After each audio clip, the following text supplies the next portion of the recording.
Hi everyone, Sensei Valdivia here. Thanks for tuning in, guys. I got another great series of techniques for you today, and I'm on the eastern side of Lanai, and I'm standing in front of ancient volcanic pillars. For those of you who love to travel and may have been to other volcanic islands, you might have seen these volcanic pillars in places like Iceland. Now, these pillars hold a lot of mythology. There's a lot of ancient stories, forces, spirits, and legends that take place around these pillars. I think one of the most amazing things too is the formation of them, how lava creviced itself through the crevices and cracks and created these chimneys. And then once the lava cooled, the land around it eroded and created these pillars. Now, if any of you guys know the true geology behind it, please comment in the sections. You guys can lay it all out in great detail. All right, going to the technique. Today, guys, I have some fun kicks for you guys. These kicks are lead leg kicks against a right cross.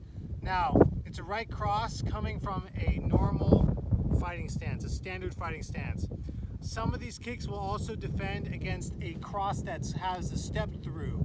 I'll indicate the difference between each one. And then towards the end, I'll throw in a little couple creative options for you. Okay, guys. So I want to begin with the first lead leg kick against the cross. Now, a quick note about this. These lead leg kicks work really well when someone executes their cross and you manage to block and kick at the same time, timing it at the exact moment their cross is fully extended, okay? You'll have a harder time executing these kicks if they throw their cross and are able to retract back to their defensive position. So try to time it on the cross. The way you can get the timing down is if you are in sparring or in a fight, allow them to throw a couple crosses, don't allow them to hit you with it, and then you get a sense and use your peripheral vision and your rhythm catching to see what it looks like when they throw a cross. And then instantly when you get the impulse, that firing neuron that goes, oh, they're gonna throw a cross, boom, deliver the kick right off of it. So let's go over the first one. This is against someone who's thrown a right cross and they've stepped into it, okay? Putting them in the southpaw stance. What I'm gonna do is I'm gonna take my lead hand and I'm gonna slap block their cross, and what that's gonna do is gonna send them a little bit off kilter, exposing their outside. As I do that, I'm going to deliver a lead leg roundhouse kick to their right thigh. So they step in, throw their cross, I'm going to slap block, deliver the kick. Boom! Slap block, deliver the kick. 1, 2. 1, 2. 1, 2. Same time. Boom! Boom! I'm delivering my kick by lifting and pivoting a twist, landing my shin into the meat of their thigh, okay? Now, this is a quick snapping kick, right?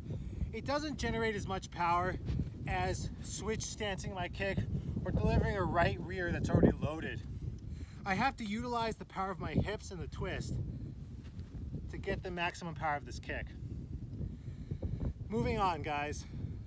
The next one is the same style kick, but what if they throw a cross and they don't step forward, but you still want to nail that right leg, right?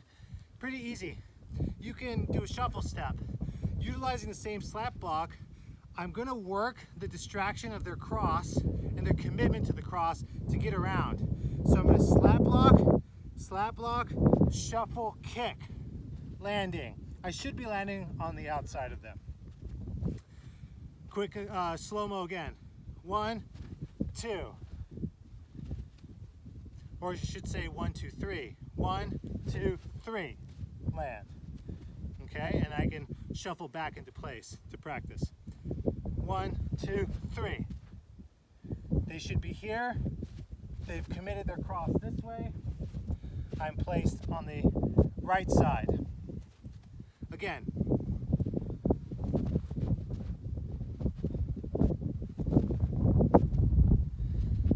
So guys, 2 lead roundhouse kick variations off of right cross.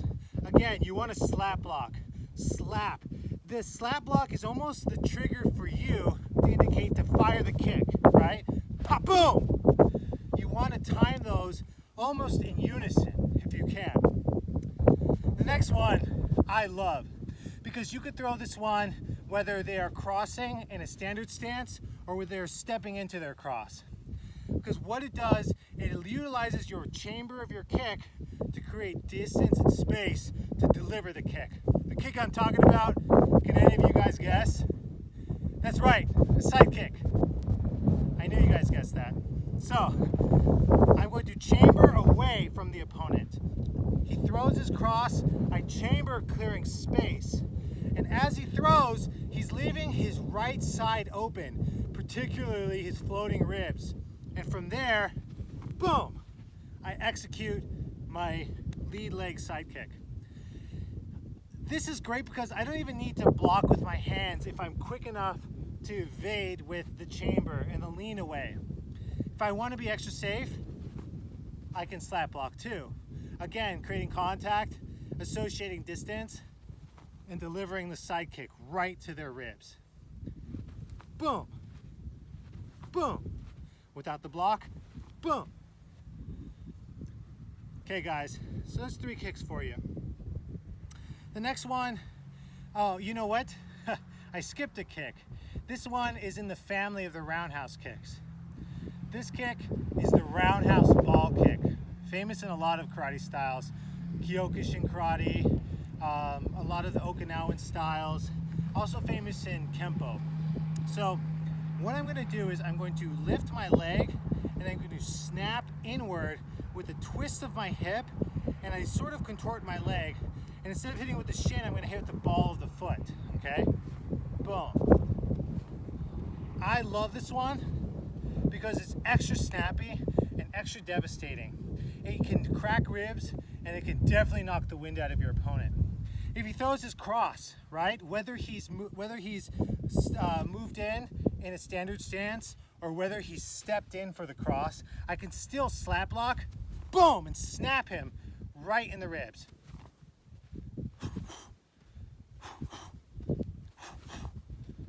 Just like so, guys. I'm moving a little bit fast today.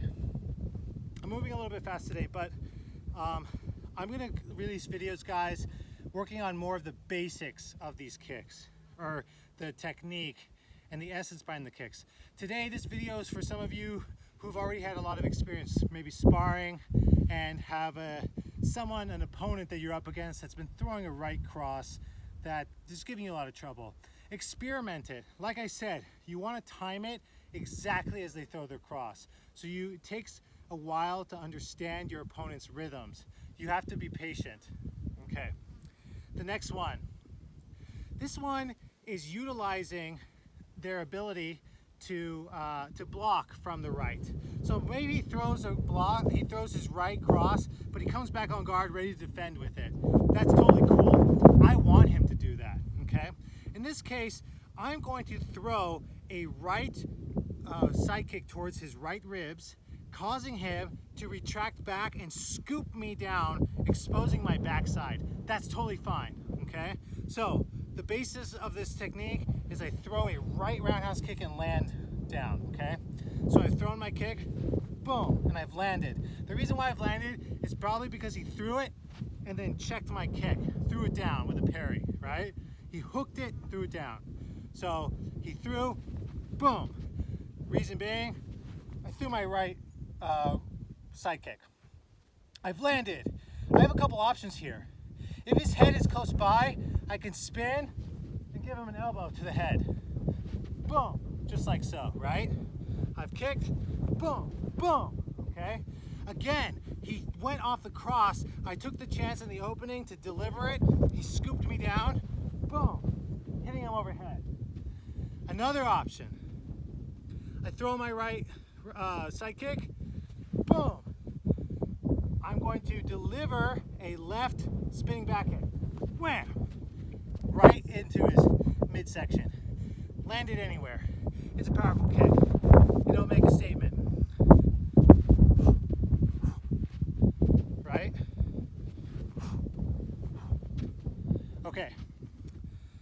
fancy.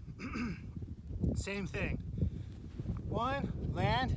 I'm going to twist my upper body and work overhead with the hook kick. Okay guys, that's really cool to do if you want to be fancy.